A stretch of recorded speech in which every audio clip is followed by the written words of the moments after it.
I want to talk with you really quickly about what we do and what we're about, and then I'll share with you some of our experiences that we've had bringing the message of sustainable environmentalism to the general public. Because once you get out of academia, you're going to find that people have a different impression of what we're trying to do.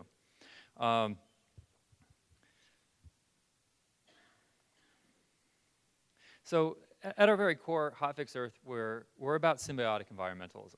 And how we progress differently with this is that as symbiotic environmentalists, we're trying to steer away from the traditional adage of reduce, reuse, recycle, and we're more looking at a positive message of adaptation and innovation and invention. And the reason we're doing that is because we found that the traditional message that we've been pushing for a while is very negative. When you tell people, you know, don't do this, don't do that, stop doing what you're doing. We have a huge catastrophe coming and you need to prepare for it right now. If you give people a message of hope, sometimes they react very differently. And when you're dealing with an industry that involves people using a lot of technology, people who are using energy, they want to find solutions to do what they like to do in the future, not be told what they're doing is bad and wrong and they need to stop doing it right now to stop solving the problem. It's not to downplay that we do need to reduce, reuse, and recycle, but to convey a message that's positive, like symbiotic environmentalism, where we're looking at creating more innovation, creating more integration, taking a more hands-on approach to what we can do with the future. It plays better with the tech industry and the people who are really involved with the tech industry. So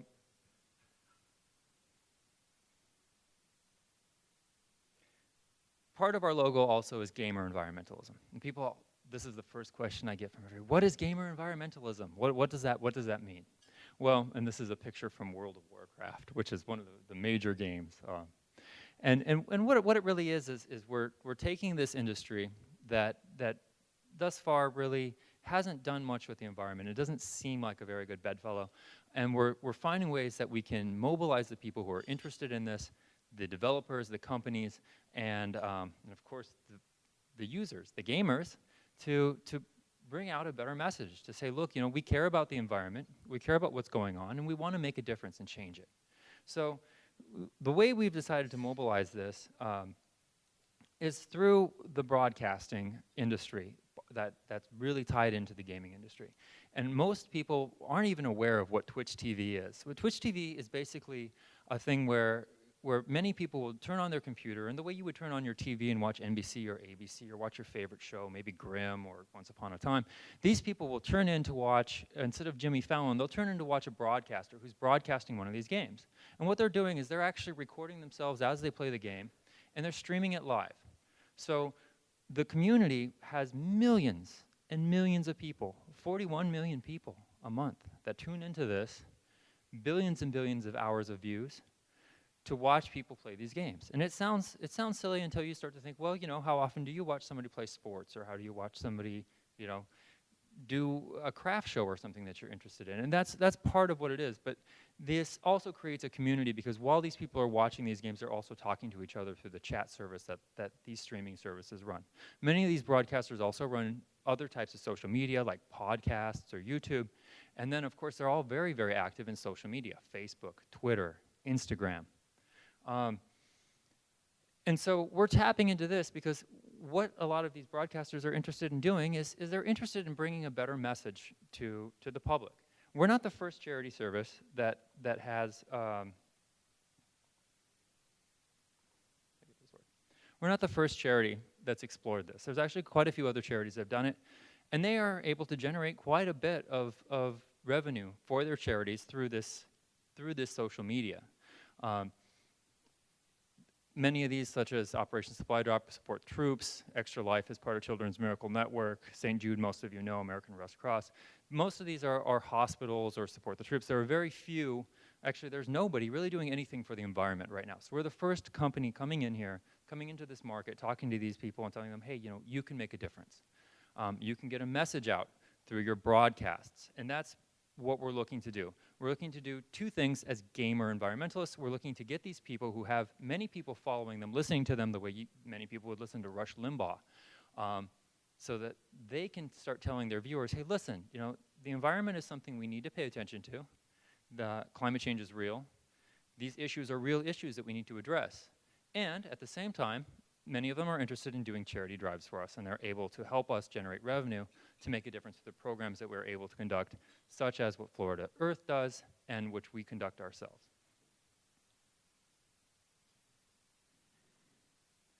So, you know, just to give you a scope of the gaming industry, this is something that's growing. It's not something that's going down. You know, when I was a kid, kids played games. Now it's something that is for adults. It's for the next generation. This is something people are growing up with. It's not just boys. It's guys and girls. You know, more homes have these systems, have a gaming system of some sort than they don't. Millions of Americans have these gaming systems and play constantly. So it's something that is going to increase, and it's a medium that is going to become more powerful as we move forward. So for big data, to tie this into what's important to you, why is it important that you get involved with doing something to help this next generation understand what you're trying to do and why what you're trying to do is important? And there's lots of ways that you can do it. There's lots of avenues of social media. Many of you probably heard of Facebook or Twitter or LinkedIn or YouTube. But it's important that you take a look at these and that you start to consider participating in this. Because if you don't, other people will. And the problem is that not everybody participates in it in a very fair way. And they may be participating in a way that's against your interests for what you're trying to do to legitimize your data or to keep getting funding for your programs. I would like to point out one example of this is the intentional confusion that we saw, particularly in 2014, even beginning of this year, about the example of the Antarctic sea ice and big data. There was a lot of data about all the sea ice in the Antarctic and how we don't really, you know, we don't really have a solid idea of what's going on with climate change, because why is there, if the Antarctic is melting, why is there more sea ice than ever before? And the problem here is an example of, well, the data is there, but then if it's not contested how the data is being presented to the public, if you don't get out into social media, other people will get into social media and they'll take your data and they'll decide what it means for you.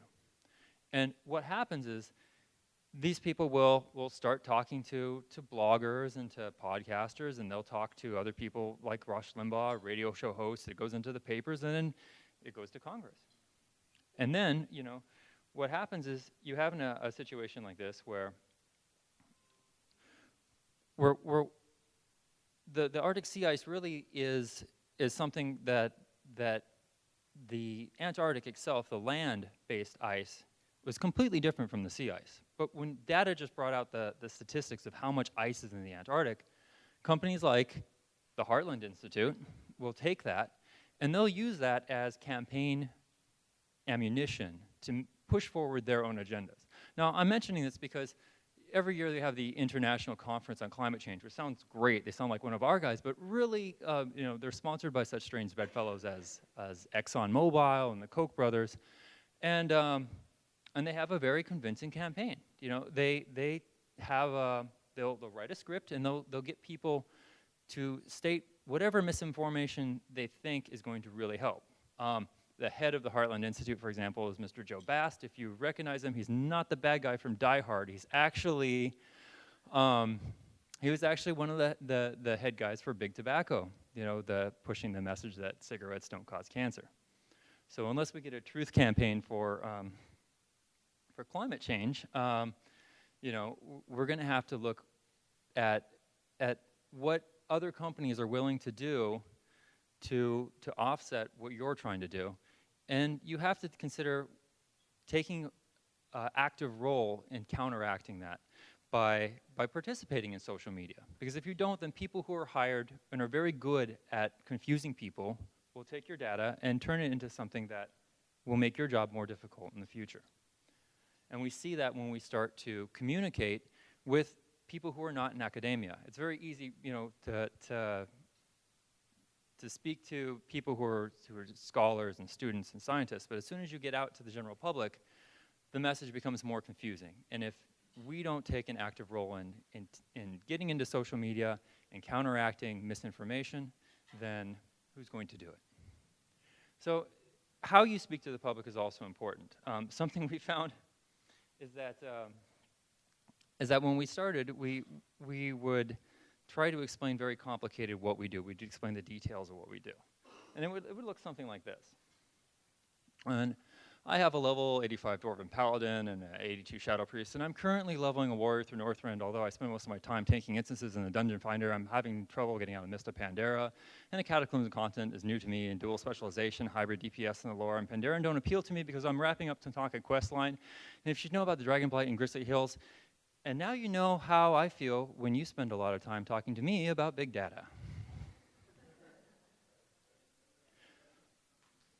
Because really what you need to do is keep it simple. You know, our message, we were talking about the value of sustainable environmentalism, about symbiotic environmentalism, and I found that later on when I would follow up with the people I was speaking with at these conferences, they would be like, this guy's great, his company's amazing, and what they do is something with water and energy. They really didn't know. So I realized, you know, really you need to break it down into, when you're talking to the general public, you need to really simplify your message. You need to try to get to the core of what you're trying to do. So for example, with our company, you know, we're about alternative energy awareness, improved water management practices, and education. And that's something that when we explain it to people, when we explain it to the gaming industry and broadcasters, they can say, you know, we care about this, and this is what we're trying to do also. So, so how we work on this on Hotfix Earth is in addition to what we do with Florida Earth Foundation, we have micro-sustainability labs, these little environmental science labs that we try to put in schools. And we're also working on trying to get an urban greening project for one of the schools, in like a schoolyard classroom. But our micro-sustainability labs are pretty amazing. We feel that in addition to getting out there and raising awareness through the broadcasters, it's great to talk to the kids and try to get something into the schools. When we looked at, you know, how do we make the biggest change? How do we actually make a difference with the money that we're able to raise? We figured that the best impact for the dollar is through education. And one of the best programs we found was if we put something in the hands of kids and teachers that help them teach, that make these concepts less abstract, that make them real, they become something that they can get excited about. You know, the kids are able to see something like what these little aquaponic tanks that we have, where the fish are feeding the plants, and the plants are filtering the water for the fish, and then we hook it up to a solar power generator so we have the whole renewable energy. And it becomes a micro-sustainable ecosystem. And the teachers are able to take it and pull it apart modularly and use different parts to teach botany, or they're able to talk more about solar energy, or they're able to talk about aqua farming. And for the kids, it's amazing because all of a sudden, you know, if they taste what they grow or they see what they grow, it suddenly becomes something that they can understand. And hopefully when we do these fundraisers, it also raises the awareness for the teachers that are involved and for the parents of the kids. So, you know, they're very simple systems, like what we do with a school. When a school raises the money to put one of these systems in the school, we're able to also help fund Florida Earth for the Water Professionals program. And you know, we've designed this in a way that we can get them to the schools and make them very easy for teachers to install and to pull out. Because, you know, of course, one of the issues always with schools is how much is the maintenance going to be? How much work is it going to be? How much of an effort does this take? It takes very little. So, you know, finally, we were just bringing this through broadcasting and broadcaster fundraising, but we also kept running to the thing where parents would say, hey, wow, that's really cool. Those labs look really awesome. I would love to have that in my kid's school, or my teacher would love that.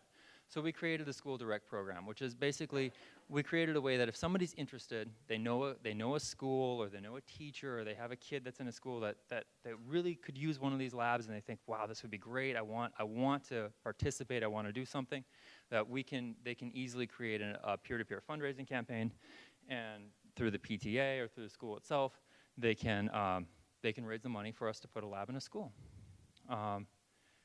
And just all you have to do is go to hotfixearth.org/schools, and it's really easy to create a fundraising page. And anything that anybody does really helps out. So, any questions? Explain. Go back to the Twitch slide. To the Twitch. So, which is. So a couple weeks ago, I was curious about what was going on with this. It's called Twitch.tv, and there it is right there. And so you can't read it from here, but this is a snapshot of a Twitch, and it changes constantly because this is just like a multi-channel TV thing that you're going to go and you want to watch somebody playing League of Legends. So you go on Twitch, and there'll be a selection of people you can choose. 2 weeks ago, there was a tournament in Germany. And I just said, okay, let's just see how many folks are playing a single game.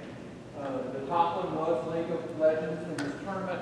There were about 50 gamers that were streaming at that one time. The top gamer had 1.4 million viewers in that single instance that I turned it on. It's phenomenal. It's in some aspects there. It's very common that a tournament for the video game industry will surpass the amount of money and viewers that you would see in a major boxing match right now.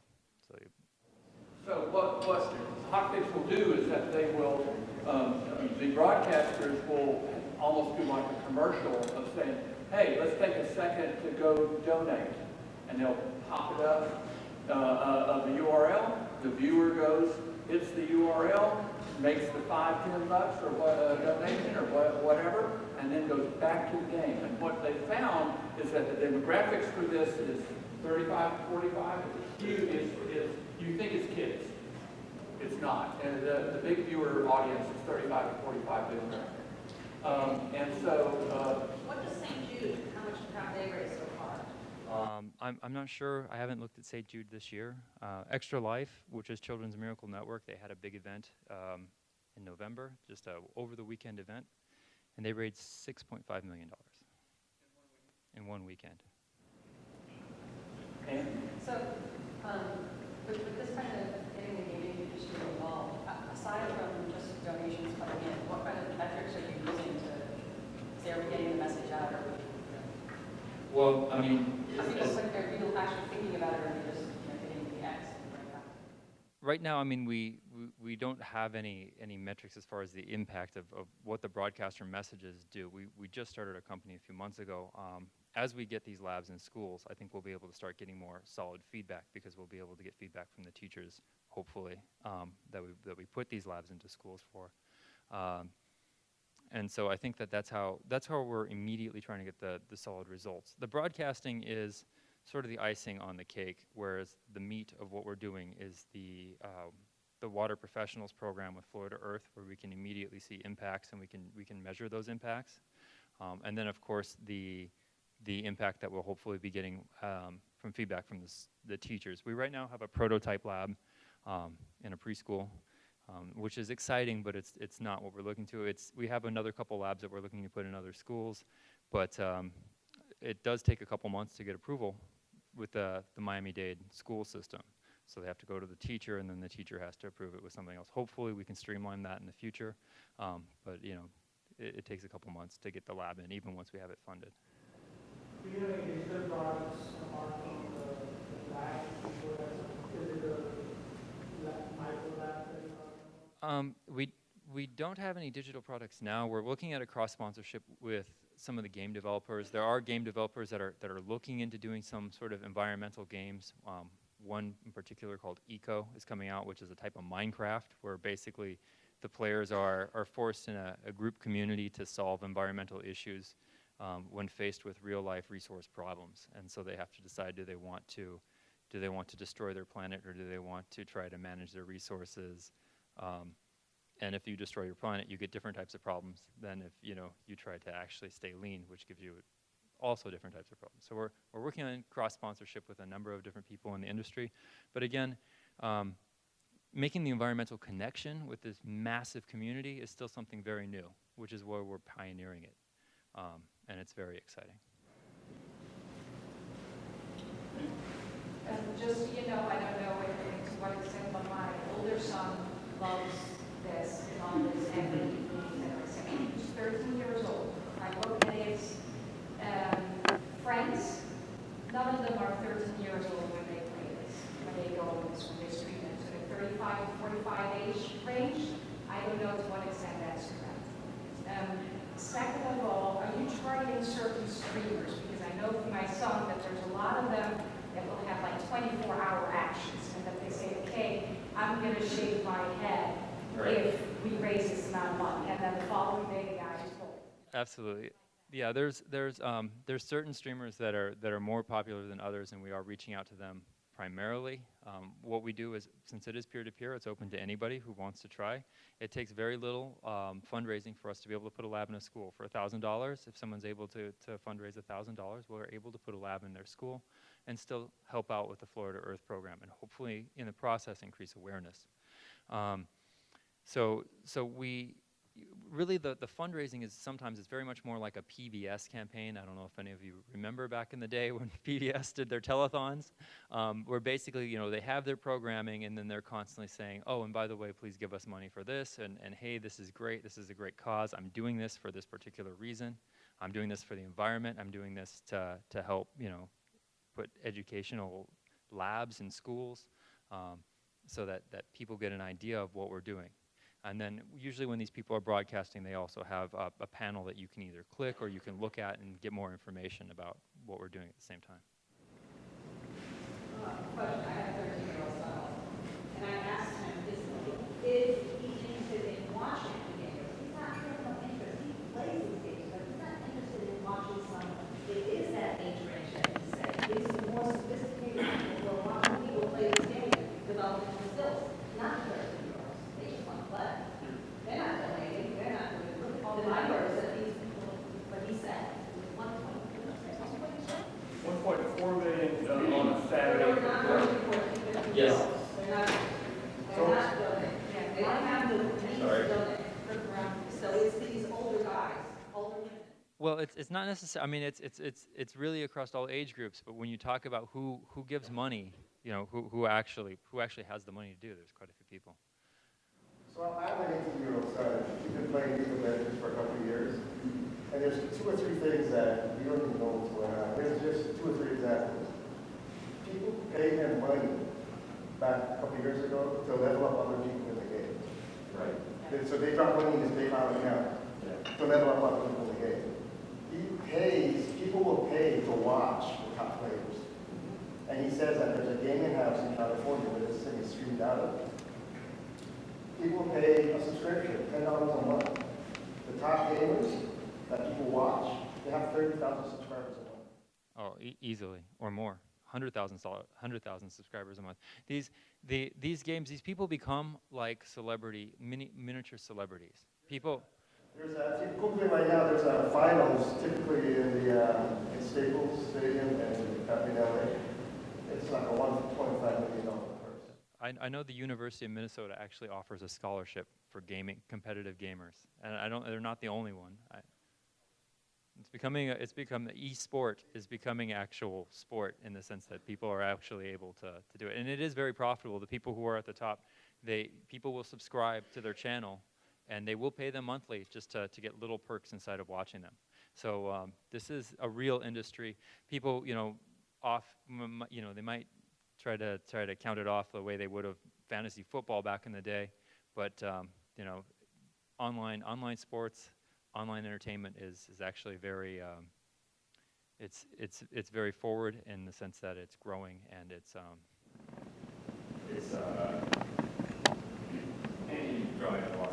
Now, how many of you that have hair color that what is now what it not used to be or doesn't have any, like me, would have ever thought that this would have occurred?